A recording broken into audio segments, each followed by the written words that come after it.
Hello and welcome back. Let's talk about password protection. There are two ways to look at this. Number one, you'll need a strong password and a username that is not admin. Okay, so let me give you an example and we'll talk about other ways to protect your password. Okay, so most people, when they create their WordPress website and they create the username and their password, they use admin for the username. And that's a no-no because a lot of brute force bots will use admin as the username. You might be thinking, well, they don't necessarily know my password. Why does it make a difference? The difference is because once they know your username, they have one less thing to figure out. But if they don't know your username, they can't figure out your username, they can't figure out your password, then that's a problem. So we don't recommend admin. In addition to that, if your domain is, let's say, for example, yourdomain.com, you don't want your username to be your domain. So without the www and then without the .com.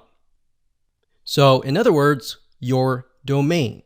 You don't want that as your username because we have seen bots evolve and begin to get smart, and they know that you're not going to use admin. So you're probably going to use your domain. You're probably going to also use your name. So they're going to try to gather tons of data about you and use that as your username.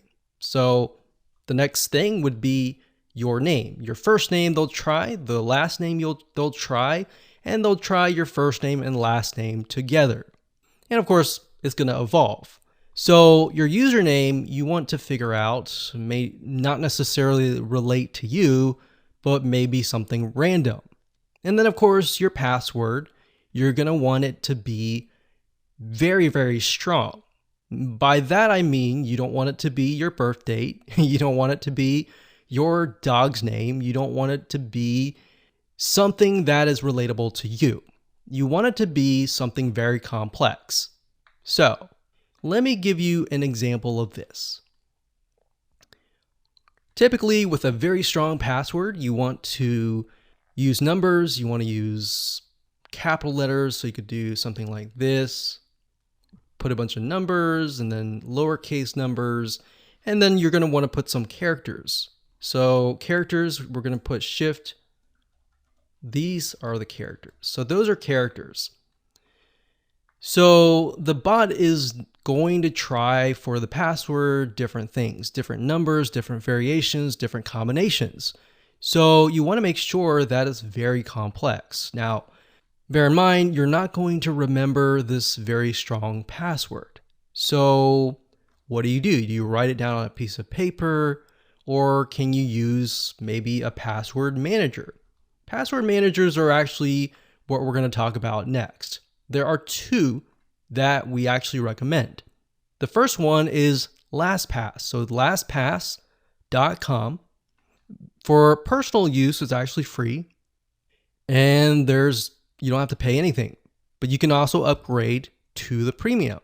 The reason why LastPass is very secure is in order to get access to your account, you have to log in with your master password. Now, if you're utilizing the Chrome extension, the mobile app, or anything, you have to have that master password.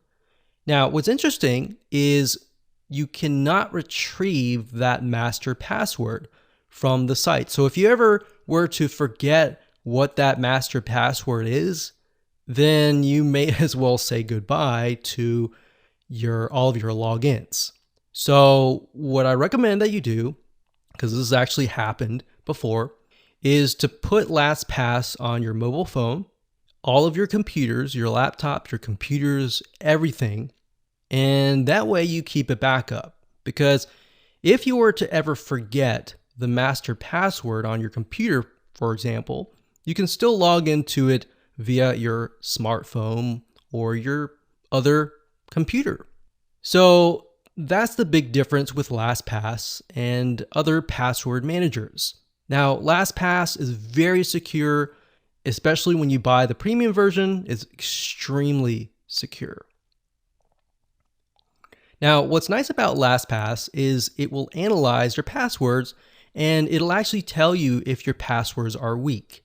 And it will tell you a lot of things. So you can actually store a lot of private information such as bank cards, bank accounts, driver's license, passwords, passports, and more. So it's not just passwords alone.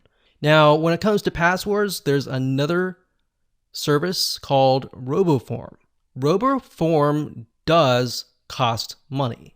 However, based on our experience, RoboForm has been very, very well. Just like LastPass, you can install this on all of your computers, on all of your smartphones, and it's very, very easy to use. Now, you might be asking, well, what's the difference between RoboForm and LastPass? To be frank and honest, both of them are very, very similar, except, like I said, LastPass focuses on other things, other private information. So I recommend just go ahead and pick one of these, LastPass or RoboForm. Either one is good because we've actually tested them out, and that's it.